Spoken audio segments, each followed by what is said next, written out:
Vamos começar aqui a nossa palavra. Como eu disse, hoje nós vamos iniciar como Neemias.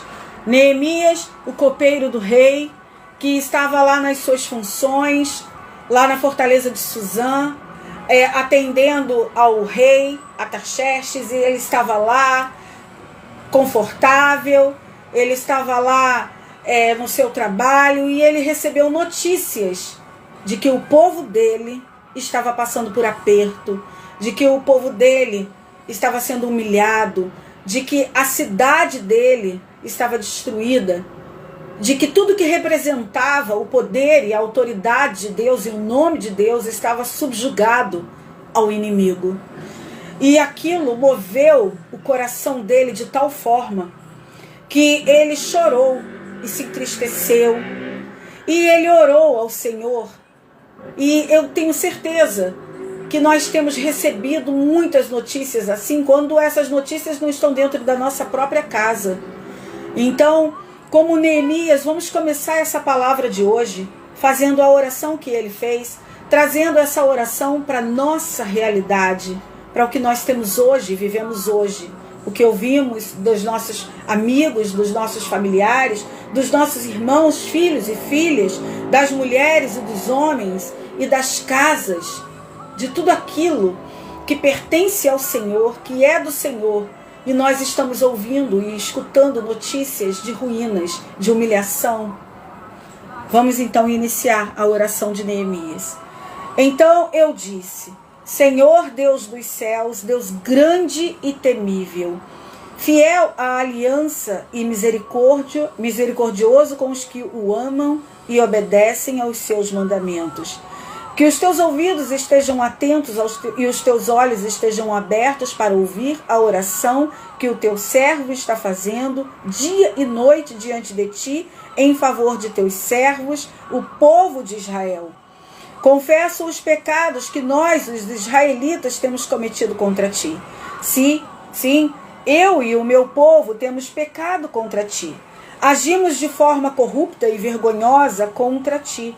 Não temos obedecido os mandamentos, aos decretos e às leis que deste ao teu servo Moisés. Lembra-te agora do que disseste a Moisés, teu servo.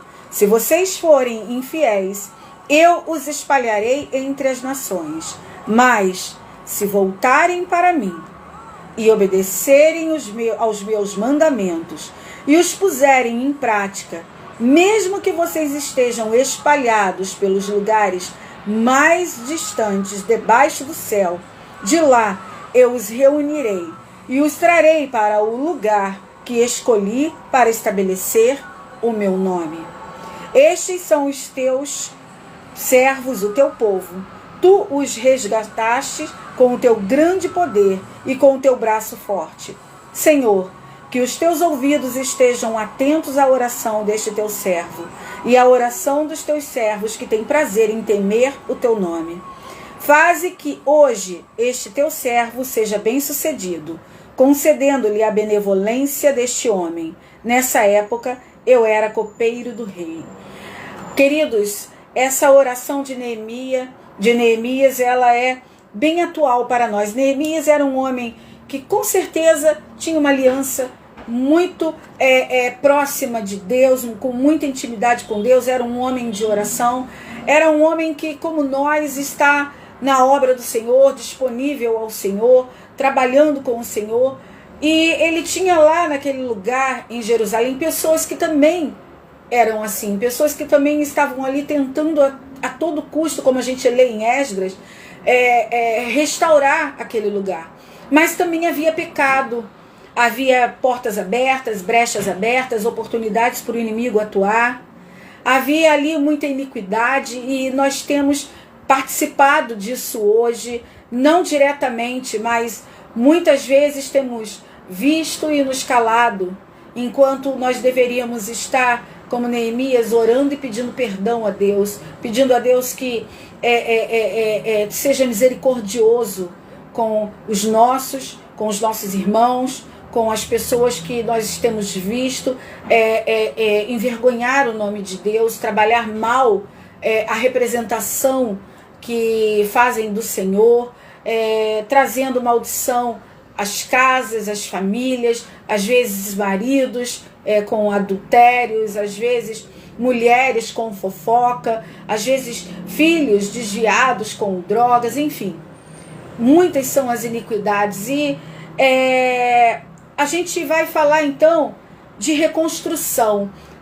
Como Neemias, ele foi instruído por Deus, como ele foi direcionado por Deus para alcançar essa reconstrução da fortaleza, dos muros, da cidade de Jerusalém, destruída há 120 anos. Como este homem conseguiu, em 52 dias, restaurar aquilo que em 120 anos não foi possível ser restaurado. Nós precisamos, quando lemos o livro de Neemias, precisamos trazer a realidade daquela época para a nossa realidade.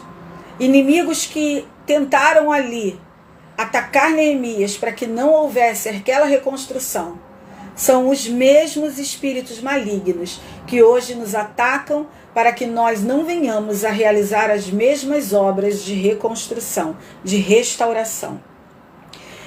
Nós temos observado que muitos de nós têm vivido as mesmas lutas dos nossos antepassados.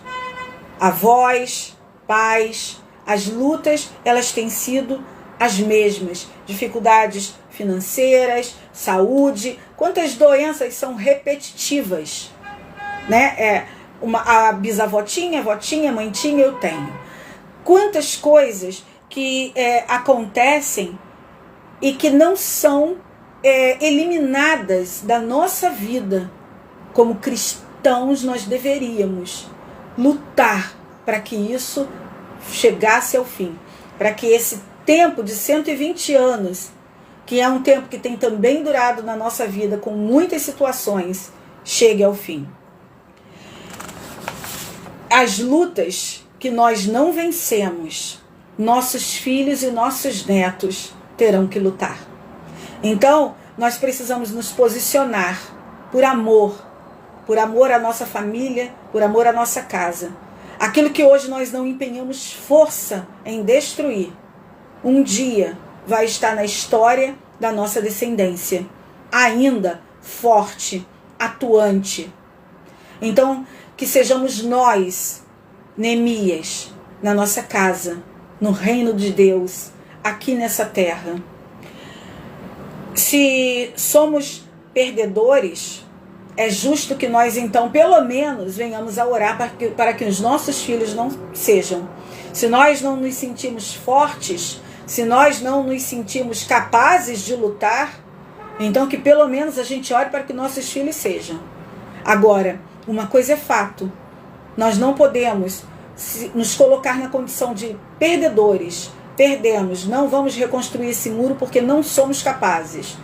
E vamos deixar que a nossa descendência viva esses mesmos problemas. Não.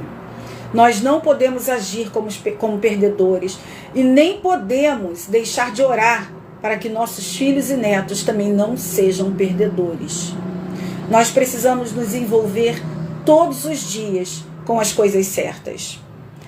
Nós temos que todos os dias buscar o pensamento certo, buscar a direção certa. As coisas certas começam no nosso pensamento. O tipo de fé que temos é o que determina os passos do nosso dia. Se durante o dia a minha fé está na minha limitação, está na minha doença, está no meu problema, então a minha fé durante o dia, o meu dia, ele vai começar e ele vai terminar dentro daquele mesmo padrão. Mas se a minha fé no início do dia hoje é mais um dia para reconstruir o muro de Jerusalém. Então, como Neemias, em 52 dias eu consigo. Talvez menos até. Depende muito do quanto eu vou me empenhar em crer e confiar e prosseguir. Não ser uma pessoa desistente, não ser uma pessoa que abandona o projeto. porque nós vamos observar ao longo aqui da nossa palavra que Neemias não abandonou o projeto dele. Esdras e Neemias iniciaram a reconstrução desse muro. Nós lemos sobre a reconstrução em Esdras, Neemias e também em 2 Crônicas, nos 2 últimos versículos. Era uma reconstrução necessária. Ela aconteceu depois que o povo desobedeceu a Deus e foi levado cativo por Nabucodonosor e viveu como escravo. E o rei Ciro, depois, ele proclamou um decreto de libertação e esse povo pôde voltar à cidade de Jerusalém.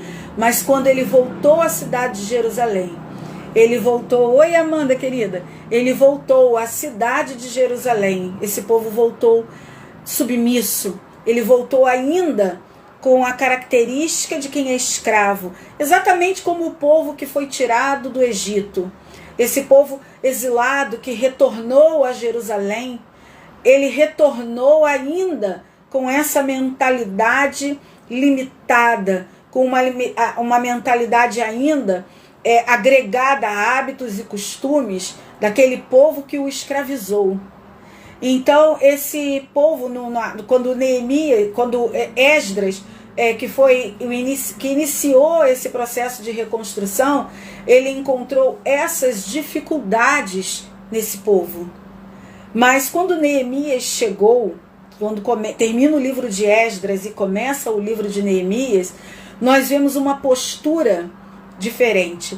Nós vemos como uma liderança dentro de uma casa, uma liderança espiritual dentro de uma casa, muda uma história de 120 anos. Como uma liderança correta, uma liderança com visão, uma liderança que não se abate pelos assombros do inimigo, leva a vitória em sua casa. A primeira batalha de Neemias foi dizer não. Neemias disse não à falta de sensibilidade a um problema que aparentemente não era dele.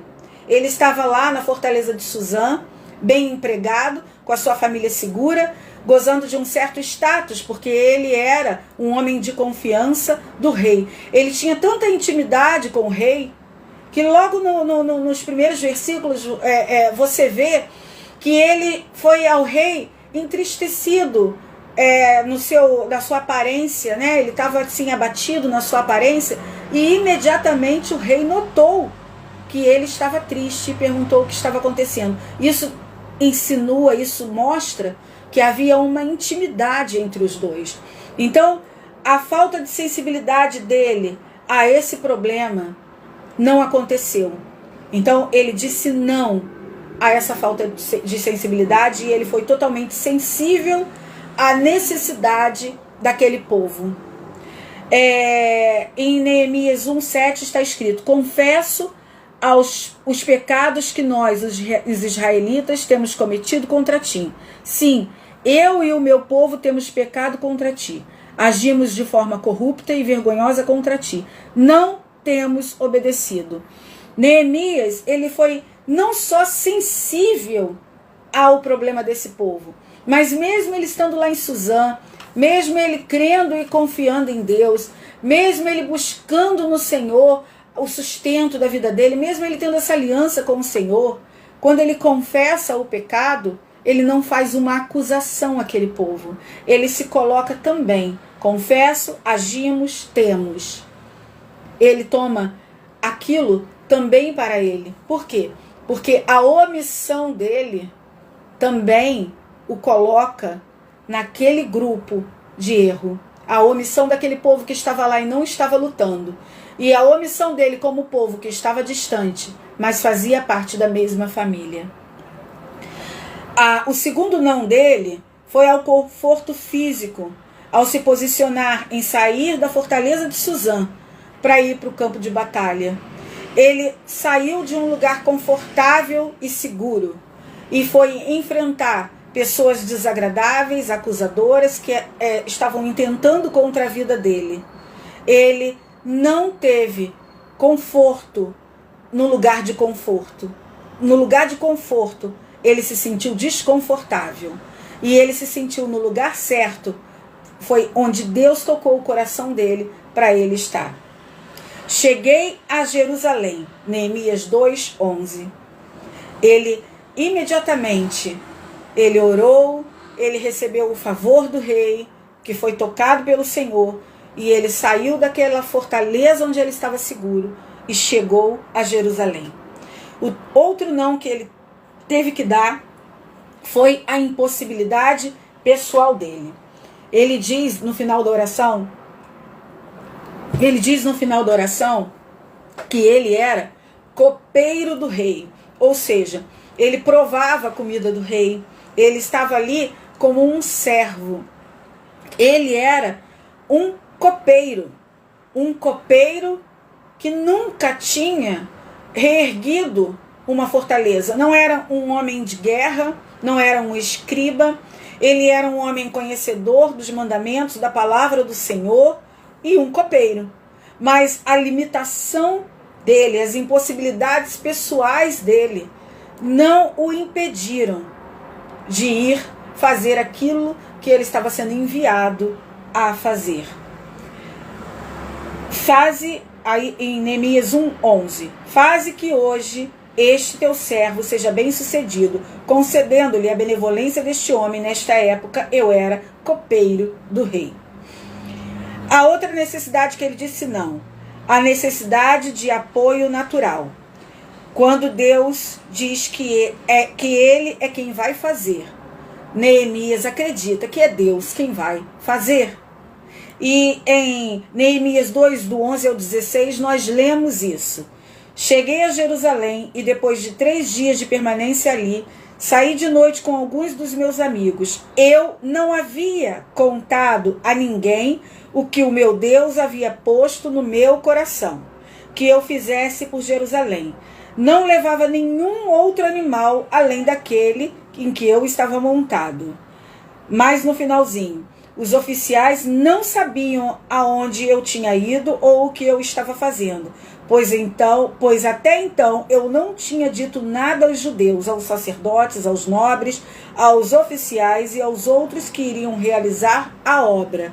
Veja bem, ele não contou para ninguém aquilo que Deus havia colocado no coração dele, porque ele não precisava de apoio natural, ele não precisava que ninguém ficasse ali dizendo para ele se era certo, se era errado, se era loucura ou se não era loucura. Uma vez que Deus tinha posto no coração dele, ele não precisava saber como, nem em que hora, nem de que forma, ele só precisava obedecer ao Senhor. E como ele mesmo aqui narra, ele está falando de judeus que, como ele, podiam ser copeiros ou cabeleireiros ou manicures ou escreventes ou advogados, não importa, mas ele também estava falando de sacerdotes, ele estava falando de nobres, ele estava falando de oficiais, pessoas que aparentemente eram muito mais capazes do que ele de reconstruir aquela muralha. No entanto, precisou ele sair da fortaleza de Suzã para ir lá fazer isso. Ele também disse não à dúvida. Então eu lhes disse: vocês estão vendo a situação terrível em que estamos? Jerusalém está em ruínas e suas portas foram destruídas pelo fogo. Venham, vamos reconstruir o muro de Jerusalém, para que não fiquemos mais nesta situação humilhante. Então ele pegou a limitação dele, ele pegou tudo que era contra essa reconstrução, ele ignorou tudo isso, ele tirou toda a dúvida do coração dele, ele disse não a toda dúvida e ele falou: não fiquemos mais nessa situação humilhante. E eu creio que Deus tem falado muito isso conosco. Não vamos mais ficar nesta situação humilhante. Mas o que vocês estão esperando que eu faça? Estão esperando que você daí da fortaleza de Suzã faça alguma coisa, só vai orar aí, mas não vai lá para o campo da guerra, para o campo da batalha, para o campo onde o inimigo vai te subjugar, te humilhar, vai te ameaçar. Não é daí, da fortaleza de Suzã, que você vai alcançar a reconstrução dos muros de Jerusalém. você vai alcançar quando você sair do seu lugar de conforto e entrar no campo de batalha. A segunda batalha é ter reação espiritual, ousadia e coragem. Coragem de falar a verdade para o rei sobre o que o aflige, sem rodeios, sem disfarçar o que é visível e invisível aos olhos humanos, mas não aos olhos de Deus. Quando o rei notou que ele estava entristecido e perguntou a ele o que estava acontecendo, ele falou a verdade ao rei, porque ele já tinha orado e pedido a Deus que ele encontrasse favor naquele homem. Então, muitas vezes a gente tem orado a Deus disfarçando as nossas necessidades, como se Deus não as conhecesse. Mas Deus, ele conhece tudo aquilo que nós precisamos. E ele quer um relacionamento sincero. Ele quer que a gente fale exatamente o que a gente está sentindo e pensando. Não que ele não saiba, mas porque nós precisamos desenvolver com ele confiança. Confiança de que ele é o nosso rei, o nosso pai, o nosso mantenedor, responsável por nós. Em Judas 1 está dizendo que Deus nos ama e Jesus nos protege. Por isso, em Neemias 2, 2, 3, por isso o rei me perguntou, por que o seu rosto parece tão triste? E aí ele falou, como não estaria triste o meu rosto, se a cidade em que estão sepultados os meus pais está em ruínas e as suas portas foram destruídas pelo fogo. Então, por que nós não chegamos ao nosso rei? Ao nosso rei, que nós louvamos ainda agora, com um louvor que exalta a majestade dele, e não falamos a verdade. Senhor, como eu posso não estar triste quando a minha casa está em ruínas, quando a minha vida está em ruínas, quando a casa do meu irmão está em ruínas, quando a minha igreja está em ruínas? Como eu posso não estar triste? A segunda tem discernimento de que há espaço entre a pergunta e a resposta para orar e receber direção. Isto é ter reação espiritual e não humana. O rei me disse, o que você gostaria de pedir? E não, ele não respondeu na hora. Depois que o rei perguntou se ele estava triste, depois que ele falou o que tinha acontecido na cidade dele, o rei perguntou para ele assim, o que eu posso fazer por você? E ele não saiu ali derramando as expectativas dele, não. O que você gostaria de pedir? Então, orei ao Deus dos céus. E aí, então, ele fez isso. Entre o espaço da pergunta do rei e da resposta dele, nesse meio, tem uma oração, onde ele ora a Deus por direção, onde ele ora a Deus por estratégia. Deus podia dar tudo isso a ele sem ele orar? Podia. Mas Neemias tinha intimidade com Deus, ele tinha relacionamento com Deus. Sabe, muitas vezes nós fazemos esse relacionamento com os seres humanos. Muitas vezes a gente tem que ir aqui e ali, fazer isso ou fazer aquilo, e a gente pega no telefone ou pega no WhatsApp, né? E passa uma mensagem comunicando a alguém como se fosse uma satisfação. Não, nada contra se fazer isso. Mas a nossa prioridade tem que ser aquele que vai adiante de nós preparando o caminho, que guarda a nossa entrada e nossa saída. A nossa prioridade tem que ser falar com ele aquilo que nós vamos fazer.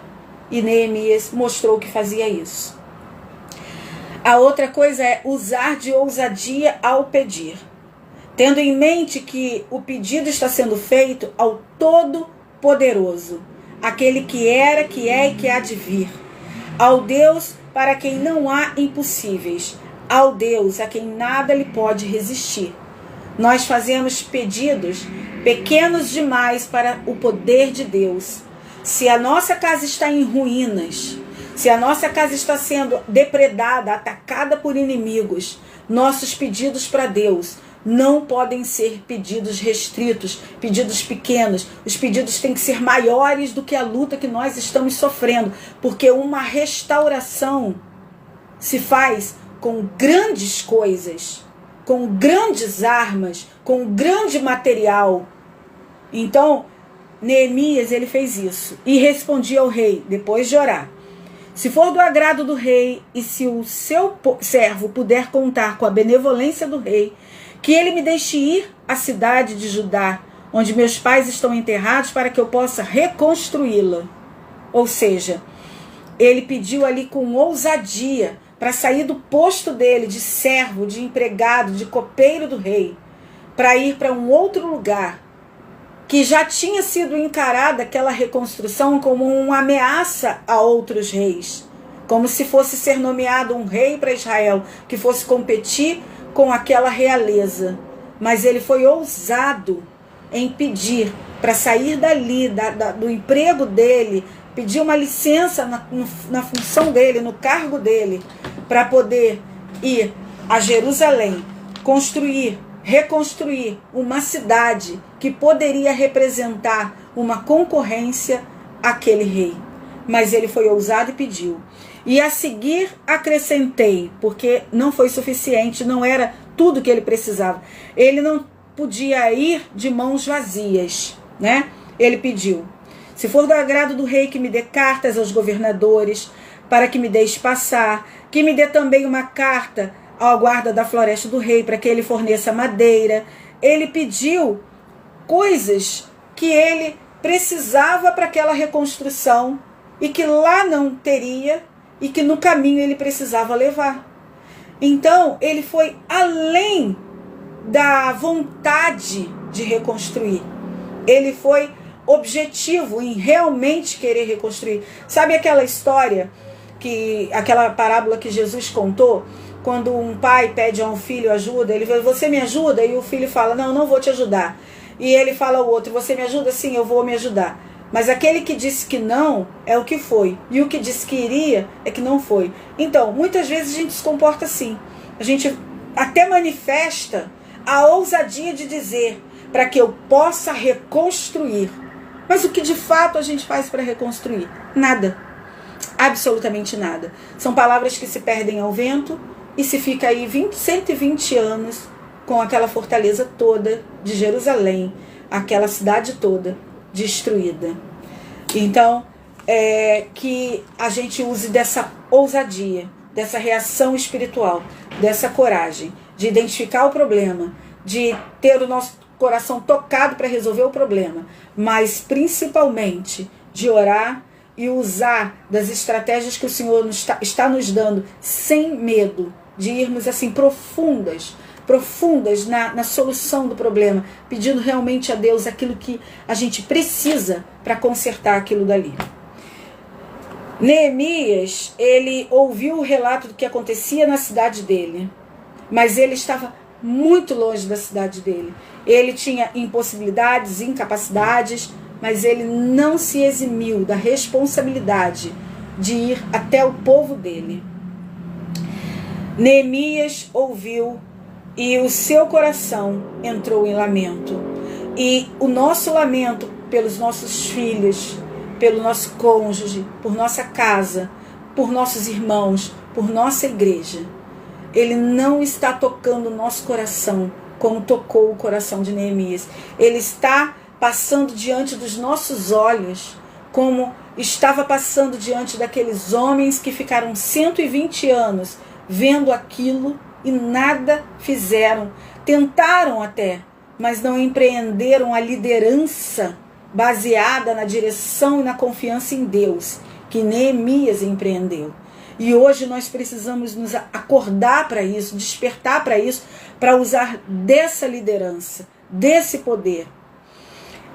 Nós precisamos entender que Deus é grande e temível. Neemias, ele saiu da situação confortável dele, como Moisés, que estava lá naquele deserto com a família dele, e quando Deus o chamou para ir libertar aquele povo no Egito, ele saiu também daquela situação já confortável que ele vivia e foi também para lá enfrentar também um rei poderoso, né? Ele fala com o povo daquele lugar como se aquele povo não estivesse vendo o que estava acontecendo. Mas aquele povo estava vendo sim o que estava acontecendo. E nós hoje falamos com um povo que vê o que está acontecendo, mas parece que não vê o que está acontecendo. Porque quando a gente de fato enxerga que a nossa guerra na nossa casa, com filhos, com filhas, com esposos, com mãe, com pai, com parentes, quando a gente de fato olha e enxerga que aquela batalha é espiritual, a gente para de ter reações naturais e começa a agir de forma espiritual, buscando em Deus, em oração e em jejum, a direção. Neemias 2,18 disse: também lhes contei como Deus tinha sido bondoso comigo. Nós encontramos bondade no Senhor quando nós colocamos o nosso coração na obra certa, na reconstrução certa, no lugar certo. Precisou Neemias falar da bondade do Senhor para aquele povo entender que havia restauração para sua casa. Neemias passou a trabalhar com o povo. Ele dava instruções, ele dava estratégias de reconstrução, ele tinha um cronograma, ele tinha um controle do material, tal qual o Espírito Santo faz conosco. O nosso Neemias, eu posso dizer que é o Espírito Santo. Ele é o nosso líder. Nós somos a liderança na nossa casa, nós somos a liderança que o Senhor levanta para que essa obra aconteça através das nossas mãos. Mas nós temos um líder que nos orienta, que tem ali as instruções, as estratégias, que tem o cronograma, que tem o material necessário, que nos avisa sobre os inimigos, que nos dá tudo o que precisamos. É o Espírito Santo de Deus. Ou seja, mesmo Deus, mesmo Rei, mesmo Espírito Santo. O que Neemias recebeu da bondade do Senhor é o que nós recebemos hoje da bondade do Senhor. Nós temos esse mesmo Deus, eu repito, nós temos o mesmo Rei, nós temos o mesmo Espírito Santo e temos também os mesmos inimigos. Quando a gente lê a história de Neemias, a gente vê as estratégias que Satanás usava através daqueles homens. E a gente percebe que são as mesmas estratégias que são usadas hoje contra nós. Sanbalate, o Eronita, que ele liderava a força de Samaria, ao norte de Jerusalém. Tobias, o oficial amonita, ficava a leste de Jerusalém. Gesem, o árabe, que estava ao sul-sudoeste de Jerusalém. Ou seja, Neemias estava cercado de inimigos. Hoje nós temos esses mesmos inimigos. Eles não se chamam Sanbalate, nem Tobias, nem Gesem. Mas eles se chamam João, José, Antônio, Fátima, qualquer nome que você quiser. Porque a batalha não era contra Sanbalate e Tobias, a batalha era contra espíritos malignos que atuavam através daqueles instrumentos. E são os mesmos que atuam hoje contra nós, tentando nos fazer desistir. A sua Jerusalém está cercada de inimigos. Nós estamos cercados de inimigos. E quando nós vamos lendo Neemias, a gente vê que por mais de 10 vezes, em várias ocasiões, Neemias foi ameaçado e tentaram desestimular ele naquela reconstrução. Diz em Neemias 2,19: quando, porém, Sanbalate, o Eronita, Tobias, o oficial amonita, e Gesem, o árabe, souberam disso, zombaram de nós, desprezaram-nos e perguntaram: o que é isso que vocês estão fazendo? Estão se rebelando contra o rei? Ou seja, eles zombam para nos tornar incapazes, desprezam para nos tirar a coragem, eles perguntam para nos gerar dúvidas, uma vez que um projeto começado por Deus, normalmente, é sobrenatural, ou seja, eu não faço ideia de como é que vai acontecer, de como é que vai ser feito, ou de onde virá o recurso, porque é um projeto sobrenatural, ele é impossível aos meus olhos. É por isso que se chama milagre, é por isso que fica escrito na história, porque ele é sobrenatural. E aí o inimigo chega e nos pergunta assim: como é que você pretende fazer isso? Ele gera em nós uma dúvida. Por quê? porque sai do sobrenatural de Deus, daquela conversa que nós tivemos com Deus na intimidade, e passa a fazer parte da nossa realidade limitada de copeiro. E ele também nos coloca culpa. Por fim, ele nos faz sentir como se nós estivéssemos infringindo o direito da pessoa, sabe? Eles estão ali daquele jeito porque eles estão confortáveis, porque eles gostam. Eu não posso me meter na vida deles, eu não posso ir lá fazer algo que aparentemente eles não querem fazer. Então, eu não posso ir além de onde eu estou indo, eu não posso dar outros passos de fé por quem não quer dar passo de fé. Enfim, a gente abre o leque aí e começa a meditar na palavra para entender o que Deus quer falar na vida de cada um de forma individual. Ele ajuda a nós tratarmos de forma espiritual a esses ataques. Em Neemias 2:20, na parte A, no início, ele responde: o Deus dos céus fará que sejamos bem-sucedidos. Nós, os seus servos, começaremos a reconstrução. Ou seja, Neemias, que tem reação espiritual, que tem intimidade com Deus, que sabe quem tocou o coração dele, que sabe o que é certo fazer, responde que o Deus dos céus fará com que eles sejam bem-sucedidos. E isso também acontece conosco. Bem sei os planos que tem a respeito de vós, planos de paz e não de mal. Ou seja, Deus tem plano de restauração, de restituição. Deus tem planos bons para a nossa vida. Deus não tem planos de manter a nossa cidade de Jerusalém destruída. Ele quer que nós efetivamente venhamos a confiar e a fazer a nossa parte. Vencemos com oração, fé, ousadia, coragem, sacrifício, jejum e consagração. É assim que Neemias venceu e é assim que nós também vencemos. Nós vemos em Neemias 3:1 que os sacerdotes, eles iniciaram o trabalho consagrando ao Senhor aquilo que eles estavam fazendo, consagraram a porta que eles prepararam lá, eles consagraram ao Senhor. Tudo eles consagravam ao Senhor. E nós adquirimos algumas coisas e consagramos a nós mesmos, porque achamos que fomos nós que conseguimos alcançar aquilo. Esquecemos rapidinho de Deus.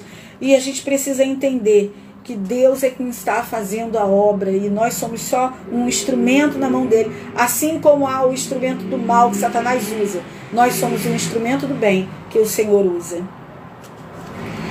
Quando Sambalate soube que estávamos reconstruindo o muro, ficou furioso, ridicularizou, e o outro ainda disse que se uma raposa subisse naquele muro ia derrubar, pois é assim que o inimigo nos ataca ainda hoje. Ainda hoje é assim. Quantas vezes você consegue comprar algo que você batalhou, uma geladeira nova, um fogão, um carro, o que seja, e vem ali um instrumento e ridiculariza alguém que tem algo melhor ou alguém que nem tem nada e rouba a alegria da conquista, ridicularizando aquilo que foi feito, aquilo que foi alcançado, aquilo que foi conseguido. E o inimigo, ele provoca em nós, ele tenta impor a nós um terror súbito, porque ele vem assim, do nada. Quando você está vibrando de alegria, vem um balde de água fria. A estratégia do inimigo é essa para nos desmotivar, é essa para nos colocar no chão, é essa para nos derrubar, exatamente essa. Você sofre um ataque surpresa, mas presta atenção, o ataque surpresa é planejado, tá? Ele é surpresa para você que não está atento. Ele é surpresa para você que não está prestando atenção nos sinais que o Espírito Santo está te dando. Mas ele não é um ataque surpresa nem para Deus, nem para o inimigo. O inimigo há tempos planeja o ataque surpresa. Você é surpreendido, mas o inimigo ele sabe exatamente o que ele está fazendo o tempo todo. Porque ele começou o plano dele lá atrás. A gente já vê que ele começou o plano dele contra nós lá em Adão. Mas a gente vê aqui em Neemias que as estratégias que ele usou são as mesmas que ele usa hoje. Então, ele já sabe como fazer. Ele já sabe. Ele pega a gente de surpresa. Mas o plano dele, já está em andamento há muito tempo. E nós precisamos estar atentos a isso. Nós não podemos ignorar a intenção do inimigo. Em 2 Coríntios 2,11 diz o seguinte: a fim de que Satanás não tivesse vantagem sobre nós, pois não ignoramos as suas intenções. Precisamos estar preparados para a guerra. Precisamos estar atentos.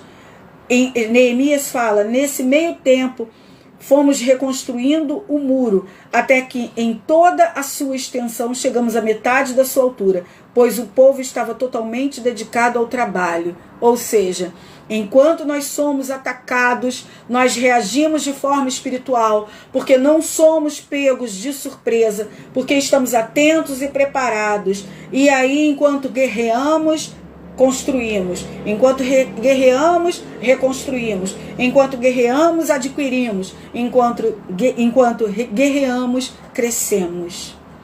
Os ataques não enfraqueciam aquele líder chamado Neemias. Muito pelo contrário. Ele se sentia cada vez mais convicto de que a obra que ele estava fazendo era o do Senhor. Não é assim na sua vida quando você inicia algo? Não é assim que você se propõe a começar algo e imediatamente você começa a ser desmotivado, atacado? Quando você você fala, eu vou fazer um jejum de 7 semanas, 7 segunda-feiras, não importa, um propósito. E eu vou lutar, e eu vou batalhar pelo meu casamento, pelo meu filho, ou por aquela causa. E aí começam a vir vários ataques espirituais, várias situações, chega a doer na carne. Os ataques, as coisas erradas que acontecem, as coisas escangalham, enfim, o dinheiro acaba, e muita coisa acontece. Mas tudo isso não pode nos tirar do propósito, do alvo, daquilo que Deus colocou no nosso coração, porque a bondade do Senhor está conosco. Neemias, ele não ficou livre de nenhum desses ataques. Armaram ciladas para ele, mas ele continuou firme no propósito. Essa foi a reação dele, foi a reação daquele povo. Quando, porém, Sambalate, Tobias, os árabes, os amonitas e os homens de Asdod souberam que os reparos nos muros de Jerusalém tinham avançado e que as brechas estavam sendo fechadas, ficaram furiosos. Todos juntos planejaram atacar Jerusalém e causar confusão. Meu Deus, é exatamente assim na nossa vida. O inimigo começa aos poucos quando nós iniciamos, e quando ele vê que nós avançamos, as coisas ficam mais acirradas, a batalha fica mais pesada. Ele quer causar confusão, mas aí nós mantemos a nossa mente focada no Senhor e usamos o que Neemias usou no capítulo 6, no versículo 3. Por isso enviei-lhes mensagens com esta resposta: eu estou executando um grande projeto e não posso descer. Por que parar a obra para ir encontrar-me com vocês? Essa é a resposta que nós temos que dar.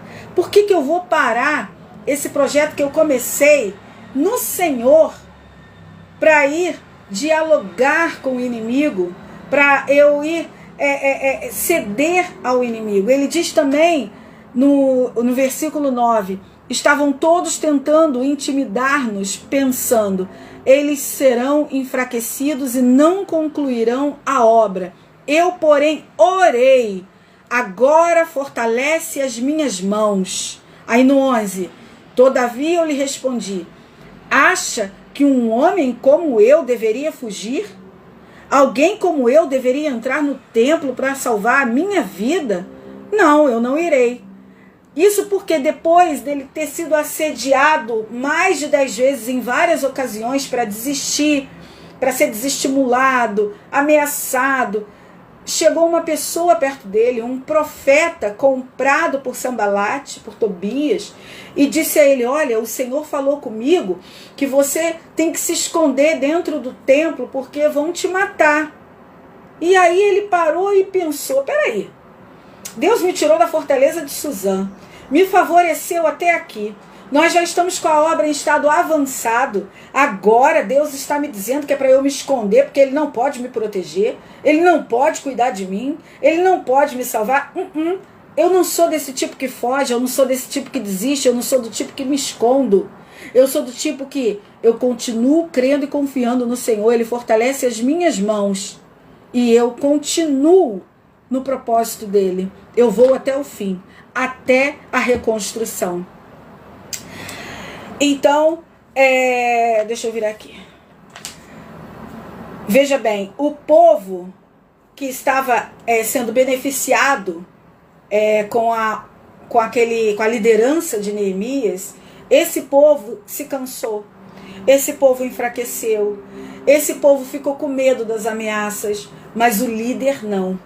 O líder deu a eles estratégia. Olha, numa mão você coloca a sua ferramenta de trabalho e na outra mão você coloca a sua ferramenta de luta. E é exatamente isso que nós já falamos aqui. Enquanto o inimigo nos ataca, nós nos defendemos com a palavra. E com a outra mão nós construímos o que temos que construir, reconstruímos, crescemos.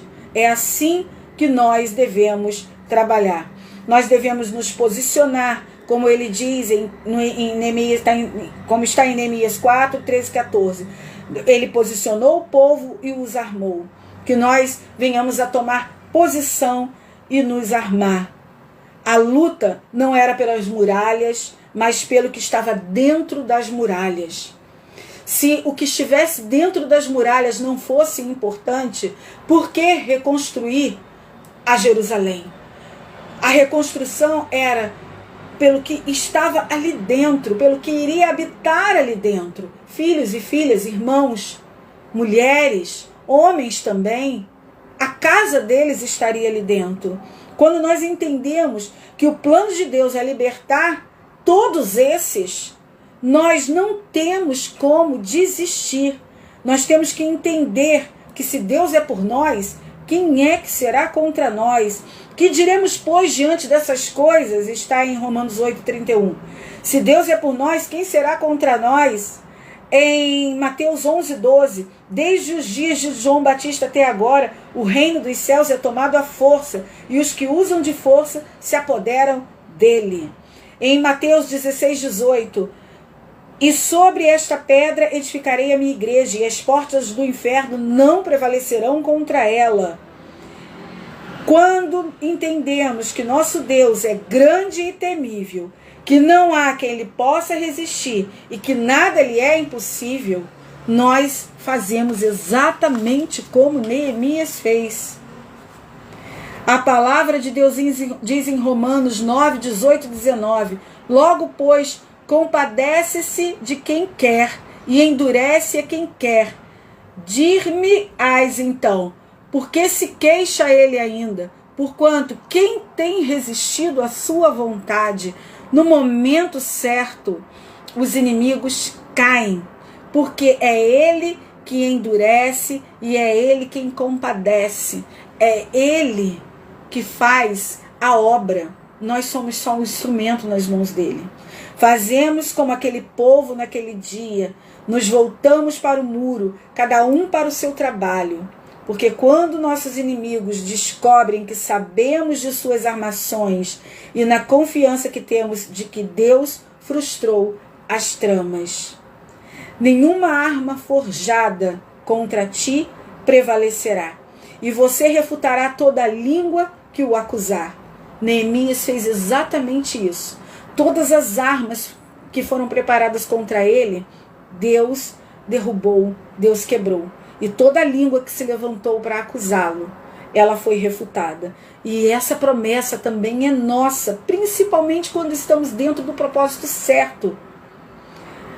Veja bem, então eu disse aos nobres, aos oficiais e ao restante do povo: a obra é grande e extensa, e estamos separados, distantes uns dos outros, ao longo do muro. Do lugar de onde ouvirem ao som da trombeta, juntem-se a nós ali. Nosso Deus lutará por nós. Pois é exatamente assim. Nós estamos numa grande obra, estamos espalhados, mas nós temos um Deus que luta por nós. No final, todas as lutas que eu tenho na minha casa, que você tem na sua, que os outros irmãos têm em suas casas, no final, todas essas lutas vão juntar os resultados positivos e se unir num outro propósito, que é aquele de que quando Jesus voltar, ele vai voltar para buscar a sua igreja. E a igreja são esses que nós ganhamos para o Senhor. São esses que nós juntamos com a bondade do Senhor que tocou o nosso coração. Esse é o alvo. Nós não podemos deixar nenhum perdido, porque o inimigo nos assustou e nos amedrontou. O muro ficou destruído por 120 anos. Durante este tempo, muitas coisas aconteceram. Tentativas de levantar, desistência, procrastinação, medo, escravidão, sonho, decepção, covardia, abatimento. Mas um homem que contou apenas com a bondade do Senhor, em apenas 52 dias, levantou uma muralha que trouxe dignidade, segurança e restaurou a identidade de um povo. Em 52 dias eles deixaram de ser humilhados, atacados e foram identificados como povo de Deus. Em 52 dias, irmãos, filhos, filhas, mulheres, homens e casas foram restaurados, porque não era Neemias nem o povo, era a fé num Deus grande e temível. Veja bem, essa é a palavra que o Senhor nos trouxe hoje, que como Neemias, nós temos condições de lutar por nossos filhos e filhas, por nosso povo. Nós temos condições. Alguém disse a Jesus: tua mãe e teus irmãos estão lá fora e querem ver-te. E Jesus respondeu: minha mãe e meus irmãos são aqueles que ouvem a palavra de Deus e a praticam.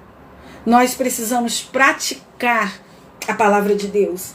Precisamos colocar ela viva e sendo executada. O Deus de ontem é o mesmo Deus de hoje. O Deus que fez ontem, fez hoje. Quando nós ouvimos sobre atravessar o Rio Jordão em terra seca, com as águas paradas, quando nós vimos o Mar Vermelho abrindo, quando nós vimos a multiplicação dos peixes, se a gente lê na palavra, a gente vai ver que não aconteceu apenas uma vez. Aconteceram várias vezes. E aí nós vemos que o Deus que fez a multiplicação dos pães e dos peixes com Jesus, também multiplicou quando o profeta precisou alimentar um povo. Lá no Antigo Testamento.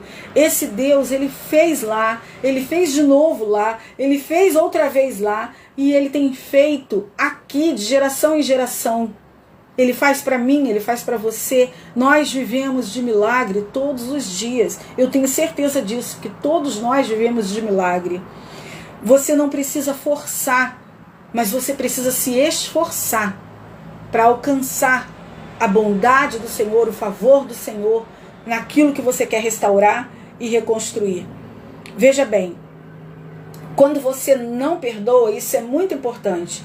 Quando você não perdoa, quando você procura não esquecer uma situação, quando você valoriza demais a sua enfermidade, a sua doença, quando você valoriza demais o seu problema no casamento, quando você coloca a sua meditação sobre tudo isso, você já elegeu um Deus para adoração. E esse não é o Deus dos céus. Esse não é o nosso Deus. Quando você diz que você não suporta mais, quando você diz que você não aguenta mais, você está dizendo que Deus te traiu, que Deus não te cuidou, que Deus não te avisou, que Deus não te protegeu, e faz a dor e a adoração ser para um Deus minúsculo, de D minúsculo. Você está colocando seu coração num lugar errado, você está entrando em concordância com o inimigo. Você está dizendo que o inimigo é que tem poder sobre a sua vida. Não há mais concordância com Deus. Quando o seu Deus, de letra minúscula, passa a ser a sua dor, passa a ser o seu problema de meditação diária.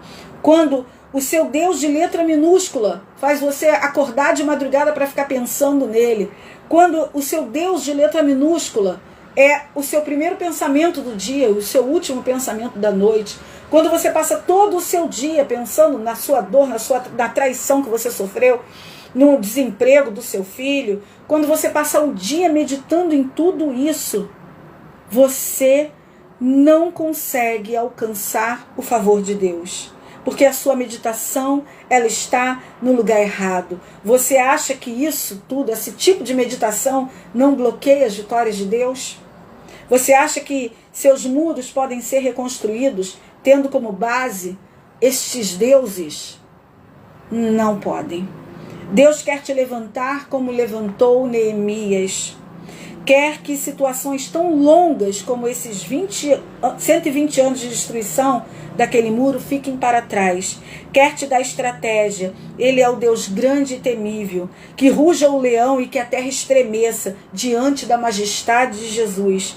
Deus quer te favorecer, quer tocar corações em seu favor, mas Ele não pode fazer isso se o seu coração não estiver nele, se o seu coração estiver no Deus errado.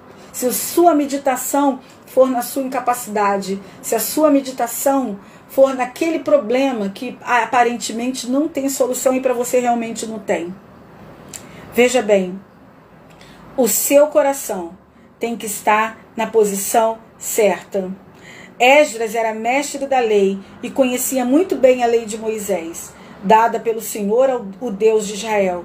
Ele foi falar com o rei Artaxerxes e este lhe deu tudo o que pediu, porque o Senhor abençoava Esdras. Mas veja bem, ele conhecia muito bem a lei. E ele aplicava a lei. E ele meditava na lei. E essa meditação, esse Deus correto que ele tinha na vida dele, era o Deus que o abençoava.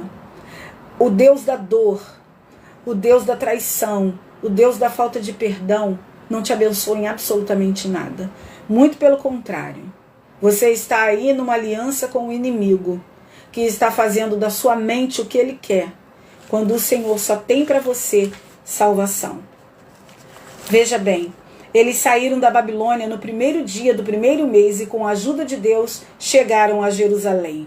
No dia 1º do 5º mês, Esdras havia dedicado a sua vida a estudar e a praticar a lei do Senhor e a ensinar todos os seus mandamentos ao povo de Israel. Para ser como Neemias, você precisa fazer como Esdras.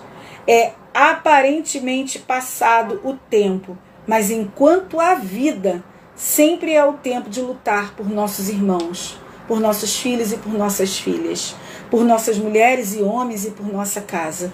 O tempo não está perdido. Sem dúvida, eu sempre falo isso nas lives, porque eu gosto muito dessa palavra que está em 1 Coríntios 14:10. Há, sem dúvida, muitos tipos de vozes no mundo, nenhum deles, contudo, sem sentido. A voz que te guiar é a voz que vai te levar ao resultado que você vai obter.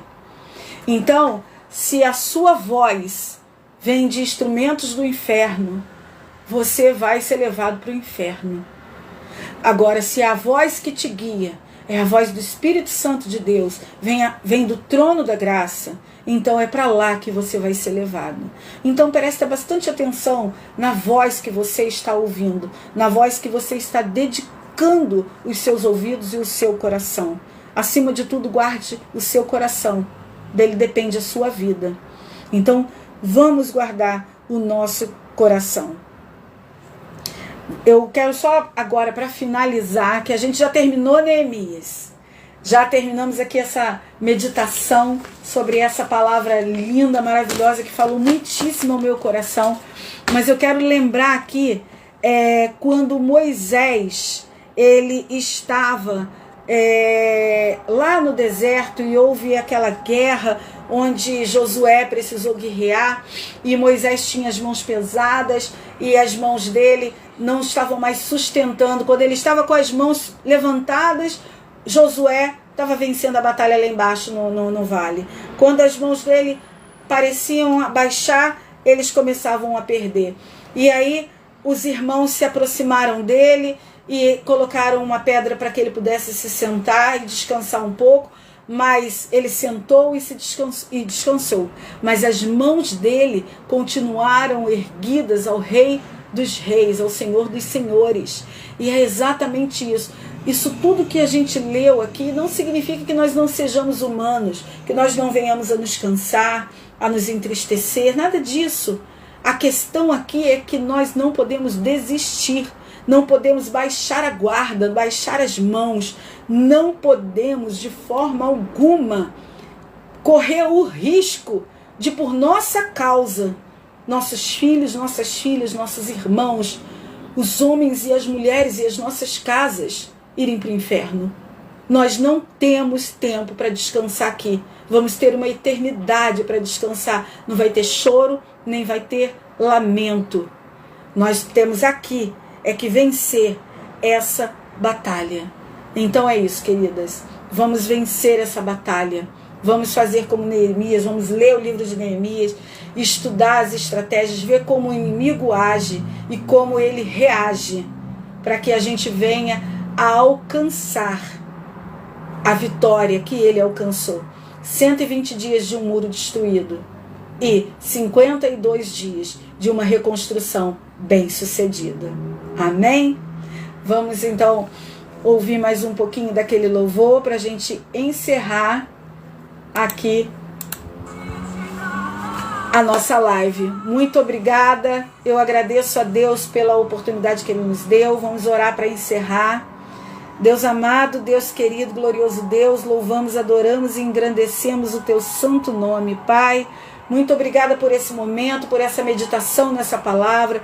Que essa palavra venha frutificar no coração de cada uma de nós. Que nós venhamos a meditar nela, enxergar, Senhor, os muros que precisam ser reconstruídos, Pai. Quem está precisando, Senhor, da nossa intercessão, da nossa ajuda, Pai. Onde nós devemos ir. Toca, Senhor, o nosso coração para como tocou o de Neemias com relação às obras que devemos, Senhor, estar, onde devemos estar, o que devemos fazer. Toca corações de pessoas, Pai, para que nos favoreçam, Senhor. Seja bondoso conosco, Deus, em nome de Jesus, e que nós venhamos a caminhar em harmonia com a Tua palavra, em aliança contigo, crendo e confiando, Senhor, sempre de que o Senhor é um Deus grande e temível, e esse Deus grande e temível é bondoso conosco.